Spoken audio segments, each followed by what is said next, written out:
Olá! Olha, nos últimos anos, a gente viu a inteligência artificial fazer coisas simplesmente incríveis, né? Carros que dirigem sozinhos, o AlphaGo vencendo os melhores jogadores do mundo.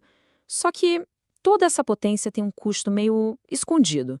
Um desafio que está crescendo e que pode, quem sabe, até frear esse progresso todo. E é exatamente esse desafio que a gente vai desvendar hoje. Bom, e esse aqui é o nosso roteiro. A gente começa entendendo o problema do crescimento da IA. Depois, vamos mergulhar a fundo nas soluções, tanto em algoritmos quanto em hardware. Em seguida, a gente vai ver como dá para acelerar o treinamento e, para fechar, o que esse futuro mais eficiente realmente significa para o nosso mundo. Ok, então vamos direto ao ponto. O problema é o seguinte: para a IA ficar cada vez mais e mais inteligente, os modelos dela viraram uns verdadeiros gigantes digitais. Eles devoram uma quantidade, assim, absurda de recursos. E a real é que esse crescimento explosivo simplesmente não se sustenta ao longo prazo. Só para a gente ter uma ideia da escala disso, os principais modelos de reconhecimento de imagem, sabe, eles ficaram 16 vezes maiores em só 3 anos. É um crescimento, assim, exponencial mesmo. E olha, não é só o tamanho que cresceu, não. A demanda computacional, a energia para treinar esses modelos também explodiu. O modelo de reconhecimento de fala do Baidu, por exemplo, ele precisou de 10 vezes mais operações de treinamento em um único ano. Um ano! É aqui que o custo no mundo real fica chocante. A conta de luz estimada para uma única partida do AlphaGo contra o Lee Sedol foi de US$ 3.000. Uma partida. É insano, né? Agora para e pensa. Imagina isso em escala global. Tá, então onde é que está o verdadeiro vilão desse consumo de energia todo? O mais surpreendente é que não é matemática em si, a conta que o computador faz. O momento ahá, a grande revelação, é que o problema é mover os dados. Tirar a informação da memória e levar para o processador gasta muito, mas muito mais energia do que somar ou multiplicar. Então, o ponto crucial é esse: a gente precisa de uma abordagem nova. É aí que entra o tal do co-design de algoritmo e hardware. Basicamente, é criar o software e o hardware juntos, pensando um no outro para atacar de frente esse gargalo da memória. Essa é a ideia central que a gente vai explorar agora. Certo, vamos começar pela primeira parte da solução: deixar os próprios algoritmos mais espertos e os modelos bem menores. A meta aqui é basicamente fazer uma dieta na IA, mas sem que ela perca a sua inteligência, sua capacidade. E uma técnica chave para isso é a chamada poda de rede. É para pensar nisso como podar uma árvore mesmo. Primeiro você treina a rede inteira. Depois vai lá e corta as conexões mais fracas, as que não servem para muita coisa. Aí você retreina o que sobrou para a rede se reajustar. Repetindo esse processo dá para cortar até 90% das conexões. E o mais incrível de tudo, quase sem perder a precisão do resultado. E olhem só que exemplo perfeito do resultado. De um lado, a gente tem a legenda de uma imagem gerada por um modelo completo, pesadão. Do outro, a legenda de um modelo que teve 90% de suas conexões podadas, removidas. A qualidade é praticamente a mesma. É ou não é incrível? E o impacto disso na prática é gigantesco. Modelos super conhecidos, tipo o AlexNet, podem ser comprimidos 35 vezes. E o SqueezeNet, que já nasceu para ser pequeno, pode ser espremido em inacreditáveis 510 vezes. A gente está falando de pegar um arquivo de 240 megabytes e transformar em menos de meio mega. É uma redução absurda.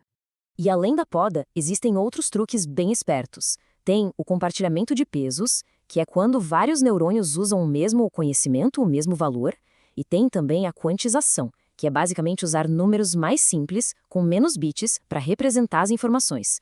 Tudo isso junto ajuda a deixar os modelos bem menores e mais eficientes. Beleza. Agora a gente vai para a segunda parte da solução. Porque não adianta só otimizar o software.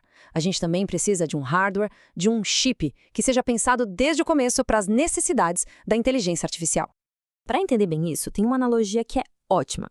Pensa na CPU, o cérebro tradicional do computador. Ela é como um elefante, super forte e ótica para fazer uma tarefa bem complexa de cada vez. Agora, a GPU é diferente. Ela é como um exército de formigas, milhares de soldadinhos ou núcleos trabalhando juntos em paralelo. E isso é perfeito para as tarefas repetitivas que a IA adora fazer. E a evolução disso são os ASICs. São chips feitos para uma única tarefa, e só. Eles são super especialistas. O exemplo mais famoso é o TPU do Google. a unidade de processamento de tensor. Ele foi projetado do zero só para uma coisa: rodar modelos de IA com a maior eficiência possível. E isso aqui revela uma coisa que, olha, pouca gente sabe. Sabe aquelas redes famosonas de reconhecimento de imagem, as convolucionais? Elas são só 5% do trabalho de IA do Google.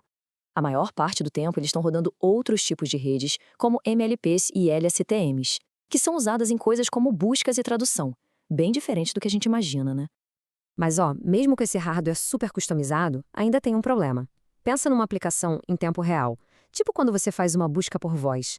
Não dá para esperar juntar um monte de pedidos para processar tudo de uma vez. Tem que ser na hora. E esses lotes pequenos de trabalho significam que os dados são pouco reutilizados. E aí, a gente volta para o mesmo problema, o gargalo da memória. É por isso que ter aqueles modelos comprimidos que a gente viu antes é tão, mas tão importante. Mas a eficiência não é importante só na hora de usar a IA, no dia a dia. A fase de treinamento, que é o processo de ensinar a IA, pode levar semanas. Então, essa parte também precisa ficar mais rápida. E vamos ver como isso está sendo feito. A principal estratégia aqui é paralelização.